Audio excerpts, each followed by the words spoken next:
어제 거래소에 큰 그림이라는 영상을 올리고 빗썸과 업비트가 경쟁적으로 상장을 진행하는 가운데 향후 장세가 어떻게 될지 궁금하신 분들은 이 영상 끝까지 시청해 주시기 바랍니다.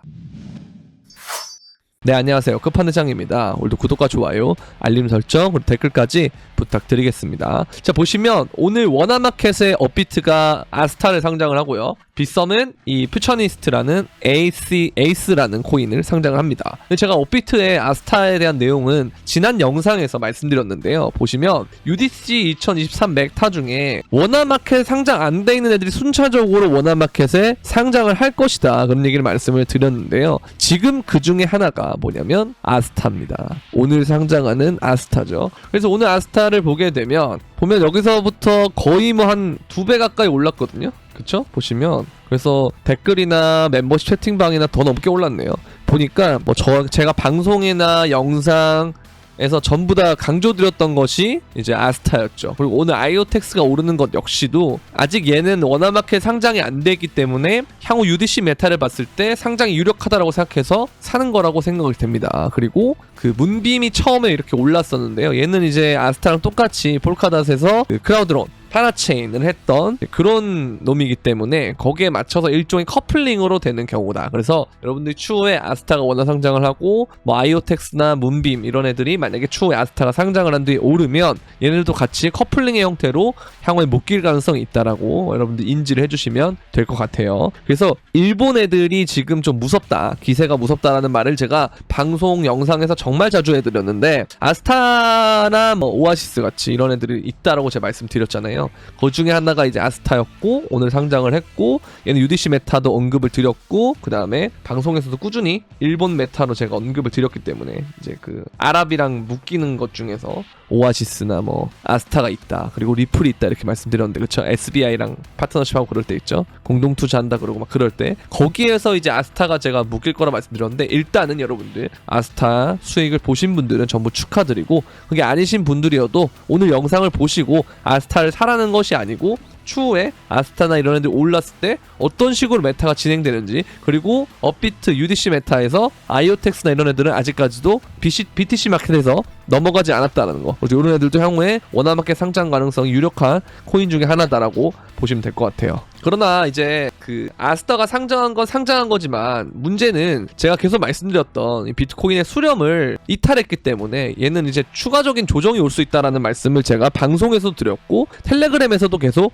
강조를 드렸어요. 자, 보시면 제가 오늘 아침에 공개 브리핑방, 이거 무료입니다 여러분들, 영상 설명란에 텔레그램 공개 브리핑방 주소가 있어요. 그걸 보시고 들어가시면 되는데, 보면은 여기서 수렴이 거의 깨졌다고 보는 게 맞는 것 같네요 할 때가 41,600 정도였거든요. 그 다음에 이제 얘가 어디까지 떨어졌냐면 4800, 거의 한 1000불 정도가 떨어졌다고 보시면 되는데, 그러면서 이제 제가 말씀드린 게 이 수렴 안으로 다시 안착을 해야 돼요. 근데 안착하지 못하면 그냥 이 반등은 전부 다 기술적 반등이라고 볼 수가 있단 말이죠. 그래서 이런 부분들이 조금 걸리는 부분이다 라고 보시면 되는데, 지금 그래서 우리가 단기 시간봉이나 15분봉의 형태로 좀 보게 되면은 아무래도 움직임이 조금 애매한 상황이에요. 그래서 우리가 현금 비중을 계속 늘려놓으면 좋은데, 근데 한 가지 우리가 좀 긍정적으로 볼 수 있는 부분은 아직 여기가 깨지지가 않아서 완전한 하락 관점으로는 볼 수가 없고, 그리고 여기 25일선을 한번 지켜주는 거, 그동안에 우리가 그 일봉상으로 봤을 때 여기에서의 25일선을 계속 지키면서 올라왔기 때문에 단기적으로 뭐 매수나 이런 것들 진행해볼 만한 구간은 맞는데요. 근데 문제는 좀 약하다, 그런 부분이 좀 있다는 거죠. 그래서 얘가 보통 이 7일선을 이탈하게 되면 이렇게 큰 하락이 나오고, 그냥 반등을 한 다음에도 다시 이제 안착을 하지 못하고 못 올라가면 이런 식으로 또 하락이 나오는데요. 그럼 그 과정에서 얘가 어쨌든 버텨주면 괜찮은데, 못 버티고 내려가게 된다면 그때는 정말 여러분들이 이 하락을 보셔야 된다라고 보이고, 그리고 이미 여러분들 우리는 여기서 비중을 다 줄여놨잖아요. 그죠? 이 현금 비중을 많이 늘려놨잖아요. 그렇기 때문에 일단 좀 차분하게 기다려보시면 좋을 것 같고, 조금 걸리는 부분은 제가 밈코인에 대한 부분도 말씀을 드렸지만 추가적으로 워낙마켓을 상장하는 것이 좋은 건 아니에요. 그러니까 지금 자체로는 좋지만 워낙마켓을 상장하고 난 다음에 비트가 항상 안 좋았기 때문에 분위기가, 그래서 빗썸과 업비트가 경쟁적으로 워낙마켓을 상장해서 지금은 아무래도 좀 눌림이 올 것 같다라는 생각을 하는 게 맞고, 그렇다면 우리는 매물대를 이렇게 1차 매물대와 그 다음에 이렇게 2차 매물대가 있는데, 제가 이렇게 먼저 위로 올라간 다음에 하락이 오면 1차보다 2차에서 더 가능성이 높다고 말씀을 드렸는데요. 근데 지금은 일단 바로 만약에 내려간다라고 하면 여기서 이제 뭐 반등을 좀 주고 이런 식으로 추가 하락을 한다고 했을 때 이 1차 매물대 안에서 웬만하면 다 끝난다라고 생각하시면 되고요. 근데 혹시 모르는 2차 매물대까지도 갈 수가 있기 때문에 우리는 이 1차 매물대, 그러니까 자리로 따지면 33,000에서 조금 넓게 보면 한 38,000 정도 될 거예요. 33에서 38 정도, 이 안에서 여러분들이 좋아하는 코인들, 그러니까 뭐 장투 코인들 있잖아요. 그런 애들이나 뭐 비트코인, 이더리움 이런 애들을 매수해주 보시면 되고, 그럼에도 불구하고 현금을 남겨둬야겠죠. 한 30% 정도는 남겨놓고 이 2차 매물대로 왔을 때 이걸 노릴 수 있는 이제 그런 현금을 마련하시면 이거는 뭐 대응을 굉장히 잘했다라고 볼 수가 있기 때문에 이제 그렇게 보시면 될 것 같습니다. 그래서 이걸 보면은 이 도미넌스가 좀 떨어질 거다 이렇게 얘기를 하긴 하는데, 지금 문제가 이게 알트들이 반응이 별로 안 좋아서 사실 이 위로 올라올라 그러거든요. 근데 일봉을 보게 되면 여기 이제 25일선 저항이 53.38인데요. 여기 위에서 종가가 마무리되고 안착을 하면 다시금 이 상승이 올 수가 있어요. 그쵸? 도미노 상승이 올 수가 있는데, 그렇게 되면 알트들이 그동안 많이 올랐기 때문에 알트의 조정이 좀 필수적으로 들어가겠죠. 그러면은 그 과정에서 비트가 오른다라기보다는 비트가 조정을 통해서 알트가 더 떨어지는 그런 형태로 아마 조정이 올 가능성이 높기 때문에 이제 이런 부분들을 봤을 때는 아무래도 여러분들이 갖고 있는 알트들이 만약에 비중이 많이 높다면 반등 때 좀 정리하는 것이 맞지 않나라는 생각이 들고요. 이때 현금 100%나 이런 포지션은 굉장히 좋지 않다고 봅니다. 왜냐면 이 강세장이라서 어쨌든 이게 눌리는 것 자체도 어떻게 보면 역추세거든요. 근데 제가 여러분들한테 상승장 때 숏 잡지 말라고 한 것처럼 이 현금 100%도 사실 일종의 숏이에요. 그쵸? 하락에 크게 베팅을 한다는 거기 때문에 이런 것도 어떻게 보면 리스크가 좀 있다라는 거죠. 그래서 이런 부분들은 좀 여러분들이 좀 생각을 할 필요가 있고, 좀 리스크를 많이 갖고 갈 필요는 없다. 그래서 비중을 줄이는 정도, 그래서 현금을 50에서 제가 60% 정도만 만들어 놓으면 된다 그랬잖아요. 거기에 맞춰서만 해주시면 될 것 같다라는 생각이 듭니다. 자, 그리고 또 한 가지 재밌는 게 뭐냐면 그 알트코인 시총에 대한 부분인데요. 가우시안 채널이다라고 돼 있는데, 보시면 2016년에 보면 빨간색에서 파란색을 넘어가기 전에 이 위로 돌파를 한 다음에 어느 정도 가면 파란색을 간 다음에 이 리테스트라는 게 한 번씩 있어요. 보시면 이것도 마찬가지고, 여기도 지금 보면은 이 눌림이라는 그 과정이 결국 리테스트라는 거죠. 그렇죠? 그래서 이게 리테스트라는 거기 때문에 여러분들이 아까 말씀드린 것처럼 현금 100%는 좀 위험하다라고 볼 수가 있는 거예요, 오히려. 그래서 이런 부분들이 내려올 때 여러분 차근차근 매수를 좀 해놓으시면 그러면 훨씬 더 좋은 형태의 평단이 될 거고, 제가 장투는 위에서 하는 게 아니고 떨어질 때 하는 거라고 그랬잖아요. 지금부터 여러분들이 장투를 하라는 게 아니고 조금 더 떨어지면 한 38,000 정도 부분까지 많이 온다, 그랬을 때는 장투를 조금씩 들어가면 된다라는 거죠. 근데 이제 문제가 뭐냐, 여기서 어쨌든 올라갈 가능성도 있잖아요. 그러면 그걸 어떻게 맞춤하면 되냐면, 내가 현금을 늘려놨는데 만약에 얘가 여기서 이렇게 오르잖아요. 그럼 다시 여러분들 어디 지점을 보면 되냐면, 이쪽 부분까지 만약에 다시 올라와서 이 수렴 안으로 다시 올라온다. 그러면 여러분들이 다시 남은 현금을 차근차근 들어가서 매수하시면 돼요.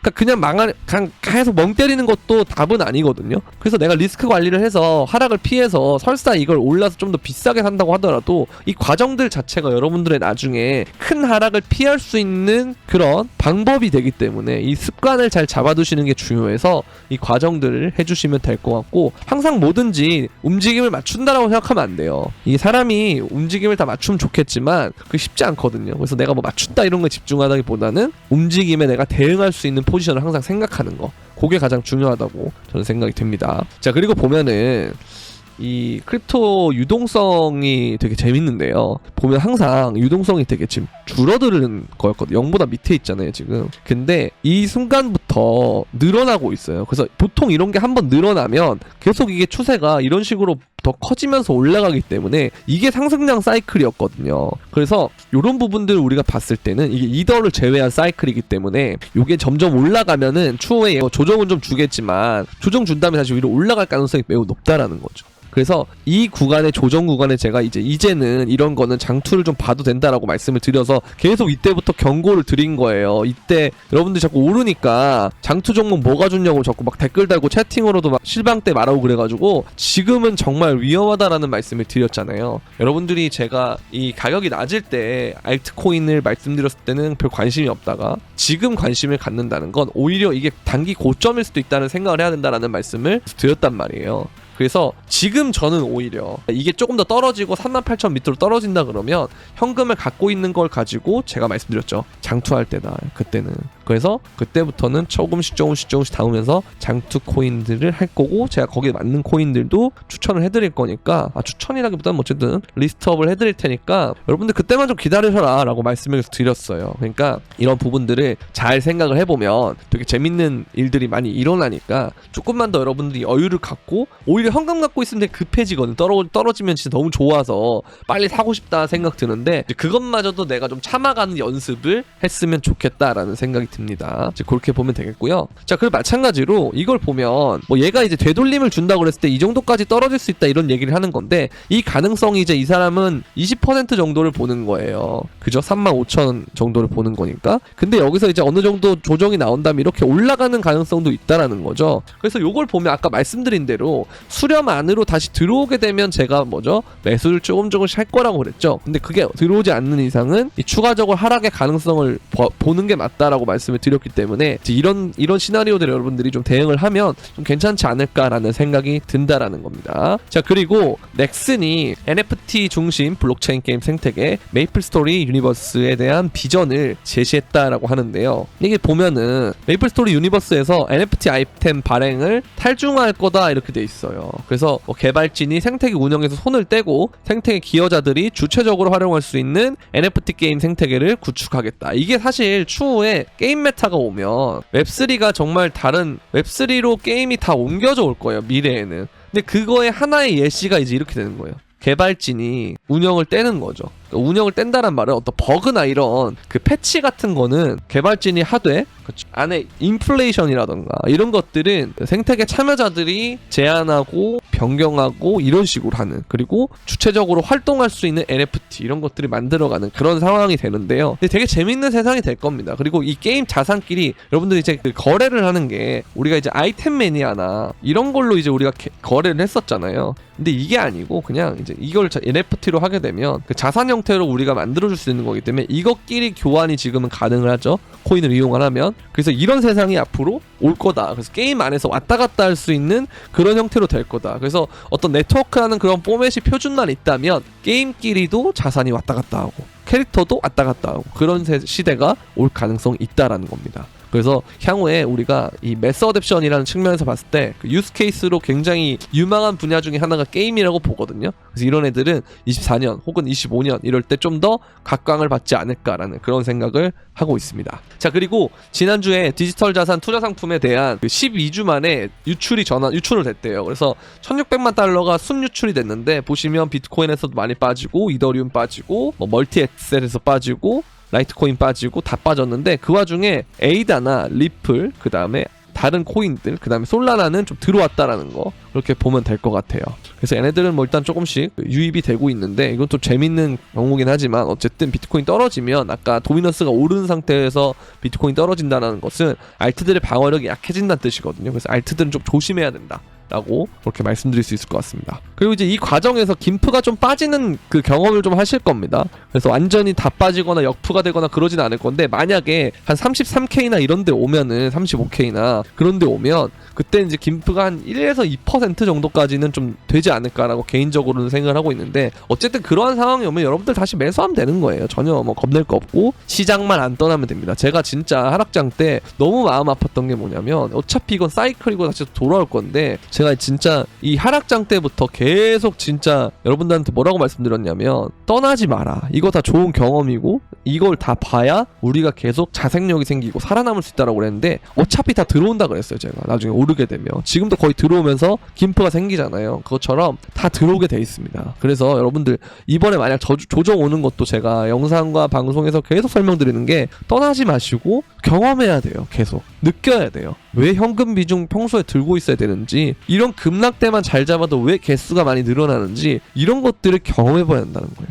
그래서 이런 부분들을 여러분 잘 하시면 될 것 같다라는 생각이 들고, 좀 모르겠다 하시는 분들은 영상 계속 보시면 되고요. 그럼에도 불구하고 모르겠다 하시는 분들은 이제 이런 식으로 제가 멤버십을 하고 있거든요. 보시면 이렇게 뭐 그 시장에 대한 디테일한 관점이라던가 아니면 이 픽이라던가, 그쵸? 그래서 뭐 스토리지도 지금 잘 갖고 네오도 잘 갖고 오브스는 손절이 낮지만 스택스도 마찬가지고, 이런 것들에 대해서 업비트에 있는 코인들을 중심으로 원화마켓에 코인들을 언제 사야 되고 어떤 코인을 사야 되고 언제 팔고 언제 손절하는지에 대한 이런 부분들, 그리고 현금 비중은 어떻게 가져가야 되고 실시간으로 어떻게 늘려야 되고 줄여야 되는지, 그리고 내가 지금 이전에 불장대에 들어와서 하락장대 못 피하고 물려있는데 어떤 식으로 포트폴리오를 가져가야 되고 전략을 짜야 되는지 등 이런 것들에 대한 뭐 상담까지도 진행을 하니까요. 여러분들이 도움이 되실 것 같다 하면 구독 버튼 옆에 있는 가입 버튼을 통해서 가입을 해주시면 되고요. 그리고 선물방이 있습니다. 선물방은 선물을 하는 방이겠죠. 그래서 멤버십방과는 별도고요. 멤버십은 현물방, 선물방은 선물방인데, 선물은 선물만 하는데 역시 멤버십처럼 포지션, 진입가, 목표가, 손절가인데요. 보시면 이게 타겟을 다 간 거죠. 보면은 숏도 먹고 롱도 먹고 롱 먹고 숏 먹고 이런 식으로 됐다라는 거, 그죠? 그래서 여기도 중간에 또 롱을 먹고요. 그래서 이 롱부터 이 숏까지 거의 다 먹은 상태예요.